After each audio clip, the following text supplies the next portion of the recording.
Imagine throbbing, mind-splitting pain throughout your head that hurts so much that it makes you throw up continuously. It's so bad that you can't walk, look at lights, or handle noise, which ruins all the plans that you had for that day. This throbbing pain is called a migraine, and it can happen to you whenever, wherever, and however. In Can Anything Stop My Migraine, published June of 2017, it reported that migraines are one of the most common neurological conditions that affects around 39 million people in the U.S., which equates for 1 in 5 women and 1 in 16 men. It is good to know about migraines because it might be you someday that can be affected by them, or you're already affected by them and don't know how to manage migraines. Migraines can have several causes, symptoms, and treatments, so it might come in handy to know the steps in controlling a migraine. According to Mayo Clinic's migraine article, published April of 2017, it isn't fully understood what causes migraines, but there are factors or triggers that can help induce a migraine. There are 2 factors, genetics and environmental, that can decide whether you'll be having a good time or laying down in your bed in complete darkness. So if your parent or parents have suffered or are suffering from migraines, that means that you are likely to experience the joys of a migraine. 2. It's okay to lay part of the blame on them because it is possible that you inherited migraines from them. Dr. Lisa Mannix states in Expertise Migraines, published April of 2007, that if one parent has migraines, then the offspring has a 50% chance of having migraines. And if both of the parents have migraines, then the offspring has a 75% chance of having migraines. In my case, both of my parents have migraines and are still having migraines till this day. Lucky me. So my parents and I know firsthand of inheriting migraines because for me to inherit migraines, my parents had to inherit migraines from theirs. In my father's case, he inherited migraines from both of his parents. My grandfather gets migraines from smelling burning candles, and my grandma got migraines when she was pregnant with my dad and my aunt. In my mother's case, she only inherited migraines from her mother.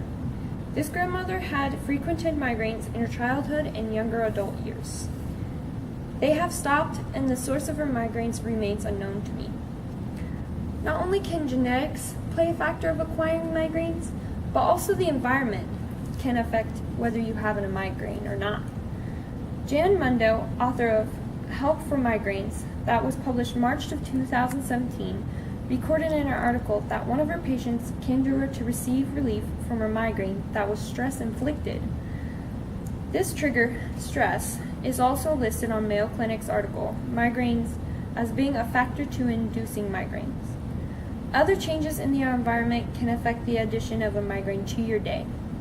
Some other environmental factors listed on Migraines by Mayo Clinic, published April of 2017, includes changes in the weather, sensory stimuli, and changes in your sleep pattern.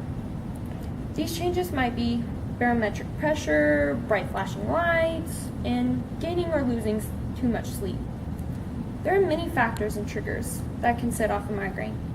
Knowing these triggers, seeing the warning signs, can help you from not experiencing the symptoms. From Migraines on Mayo Clinic, published April of 2017, the article stated that there's 4 stages of symptoms that an individual can go through. Not all people who suffer from migraines experience all or even some of the stages. The first 2 stages that Mayo Clinic lists in migraines is prodrome and aura. First stage, prodrome, happens a couple days before the migraine. Some symptoms that can affect you during prodrome include constipation, increased thirst and urination, and food cravings. Second stage, aura, happens a couple seconds or minutes before the migraine occurs. These symptoms can include vision loss, difficulty speaking, or weakness/numbness in the face or body. Not everybody experiences the aura stage. In my parents' and I's case, we have all experienced the aura stage and the debilitating effects it can have.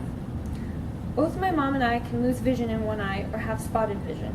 and my dad once was paralyzed on one half of his body because of this stage before the onset of migraine. Last two stages listed on Mayo Clinic in the article Migraines is the attack and postdrome. Symptoms during an attack, which is the migraine, include throbbing/pulsing pain on one or both sides of the head, sensitivity to light, sound, and sometimes smell, nausea/vomiting, blurred vision, and lightheadedness. During the last stage, postdrome, people will experience symptoms like exhaustion, confusion, dizziness, and sensitivity to light and sound. It is stated on Mayo Clinic's article, Migraines, published April of 2017, that an attack, migraine, can last from 4 to 72 hours.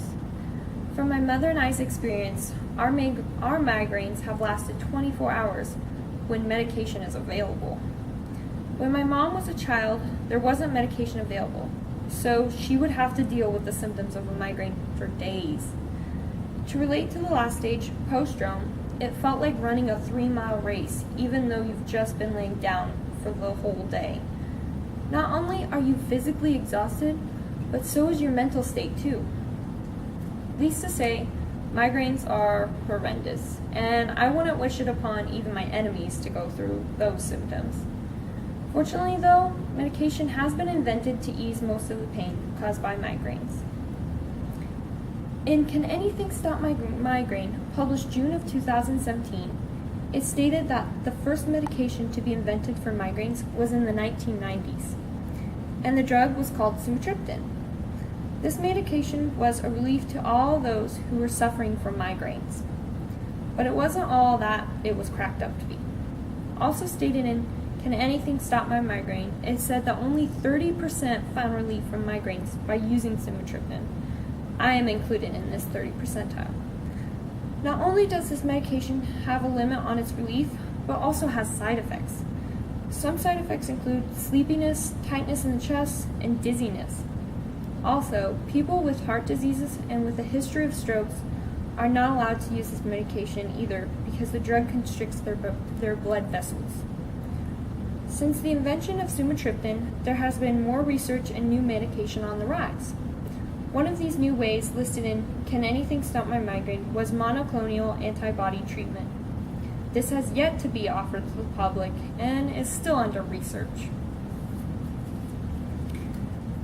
Even though there are limited treatments for migraines, there is still hope for the future because of continuous work and research being done to find more suitable medications. So now that you know about migraines, you can prepare to help others or help yourself. This provided information helps you look out for triggers or causes, symptoms and treatments that do with migraines. It's better to be safe than sorry, especially when it comes to migraines. One moment, you're dancing, laughing, and having a good time, and in just a couple seconds, a migraine hits. Suddenly, all the things that were making the night fun turn into factors to help you feel worse. How could it go downhill so fast? Migraines. Alright, is there any questions? Is there a way to avoid it before it even triggers?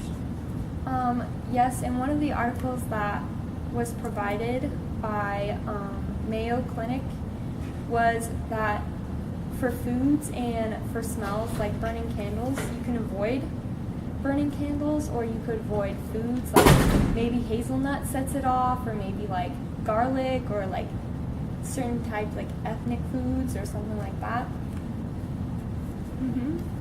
But other times, sometimes you can't avoid them.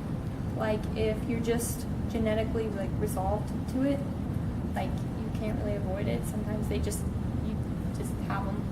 So, any other questions? All right. Thank you, everybody.